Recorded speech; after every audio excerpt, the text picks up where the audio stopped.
ഇല്ല, രാഹുലിന് പിന്നെ വേറല്ല, ഇതല്ലാതെ വേറൊന്നും പറയാൻ അറിയില്ലല്ലോ. ഇങ്ങനെ കിടന്ന് പറയുക, സ്വന്തം അണികളെ വിട്ടിട്ട് ഒരു അന്താരാഷ്ട്ര മീറ്റിൽ തുണി പൊക്കി കാണിക്കുക, ഇങ്ങനെയൊക്കെയുള്ള കലാപരിപാടികളല്ലേ രാഹുലിന് അറിയുള്ളൂ. അത് അറിയുന്ന പണിയെ അയാൾക്ക് അറിയുന്ന പണി അയാൾ ചെയ്യുന്നു, അത്രയേ ഉള്ളൂ.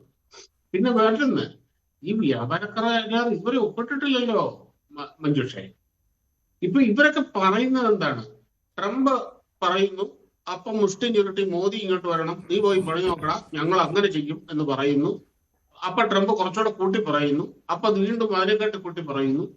ഇങ്ങനെ ചെയ്യണമെന്നാണ്, എന്തൊരു കുസ്തി മത്സരത്തിന് പോകണമെന്നാണോ ഈ പറയുന്നത്? അയാളുടെ തലയ്ക്ക് സുഖമില്ല ഓരോന്ന് കിടന്ന് പറയുമ്പോൾ അയാൾ കിടന്ന് പറയട്ടെ, നമുക്ക് നമ്മുടെ കാര്യം നോക്കുക എന്നുള്ളതല്ലാതെ. പിന്നെ ഈ പറഞ്ഞ പോലെ സത്യസന്ധമായി കാര്യങ്ങൾ ഒബ്സർവ് ചെയ്യുന്നവർക്ക് കാര്യം മനസ്സിലാക്കുകയും ചെയ്യും.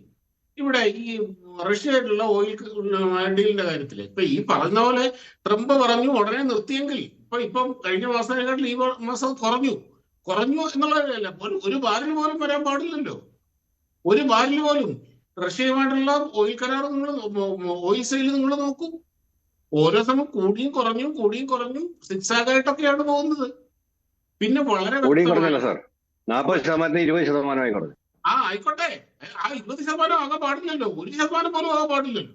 നിങ്ങൾ പറഞ്ഞ കണക്കിനാണെങ്കിൽ ട്രംപ് വരട്ടി മോദി മുട്ട് കഴിഞ്ഞെങ്കിൽ അവിടെ നിന്ന് ആ പിറ്റേ ദിവസം റഷ്യക്കാരനോട് മോദി അവിടുന്ന് ട്രംപ് പറയുന്നു, നിങ്ങളുടെ എണ്ണ ഞങ്ങൾക്ക് വേണ്ട, ഒരു ബാരൽ പോലും ഇന്ന് മുതൽ വേണ്ട എന്നാണല്ലോ പറയേണ്ടത്.